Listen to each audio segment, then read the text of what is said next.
Well, our current plan here is to stay here until the university takes action against sweatshops, which has been sorely lacking in the last 8 years. And if we can go 8 years without a sit-in and without action happening, I think it's pretty obvious that you need a sit-in to force things to happen.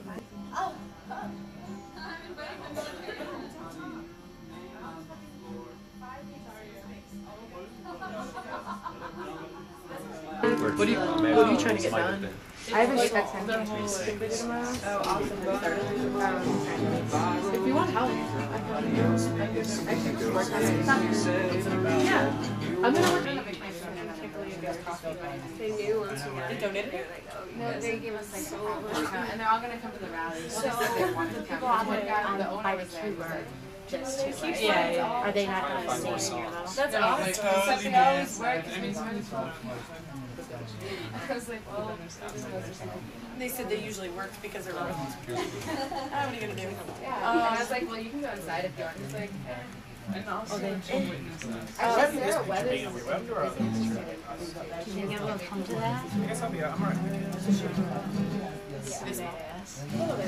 Really?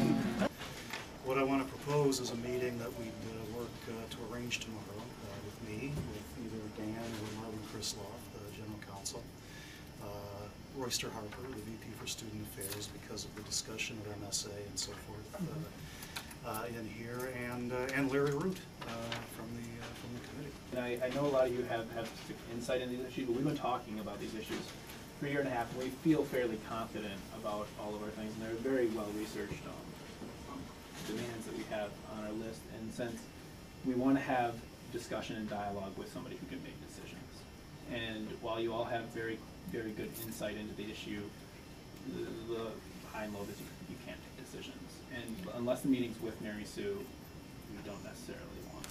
Basically, I think what we're trying to do is we don't really have that many needs. We're a lot of privileged college students who have the right to do this, and we're not exactly here for our needs. I was reading a comment that was on one of the Detroit Free Press blogs that said, you know, why don't these kids go out and all get jobs and, you know, live in the real world? It's because we have this privilege that we're doing it, and because we have the right to stand up for people. We would feel very bad if we didn't exercise that right. And I feel that if we back down and left for a peaceful meeting offering from the administration would be a poor representation of our dedication and would really obfuscate our morale.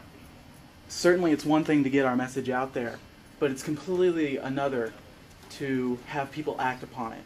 And that's really what this is also all about, is the fact that the university, you know, has almost refused to do anything about it. They're complacent, and we feel like they don't need to be complacent.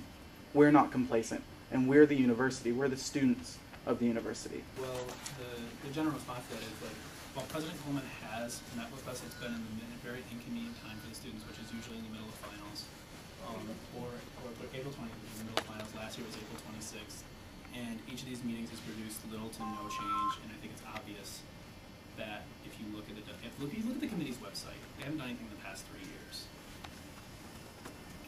What do you define? No, well, I don't know what I mean. There has been no change to university policy in the last 3 years regarding their labor standards. That's a fact. The media can check that. You can't. So the policies are pretty good, right? What's wrong with I mean, what's wrong with BJ&B shutting down? No. And 1,800 workers losing their jobs? You're not talking about policies, though. I don't want to get into this argument. So that's sort of, I think what he's saying is that's sort of the repercussions of the whole, just the whole scene and behavior classified. That's not a university policy.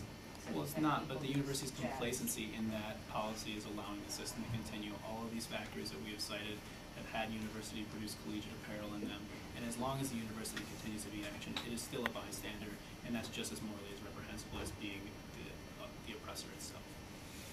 And I guess it's past 5:30 now. The building's probably closed. Yeah, the building is closed. So you're spending the night with us? No, it's not. It certainly is not my intention to spend the night here. But actually, you know, we do ask you again to leave. And I guess I have an interest in making sure that you're really convinced that not leaving is the most productive thing you can do for your cause, which, you know, I suspect more people in the room think it's a fine cause than you might imagine. But I want to make sure that an arrest this evening feels like the best way to serve your cause. With all the people in this room, there's been meetings and discussions that have numbered into the dozens of hours about whether or not arrest is a good idea. And we've come to a fair consensus that if we don't put ourselves at some degree of risk, that what we do really means nothing. And we're talking. This is the president's call.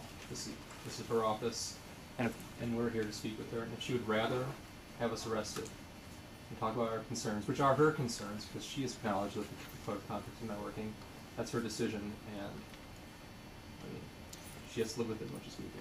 I'd like to reiterate, this isn't about today, this isn't about us, this is about 8 years ago, this university passed a code of conduct. There has been zero progress.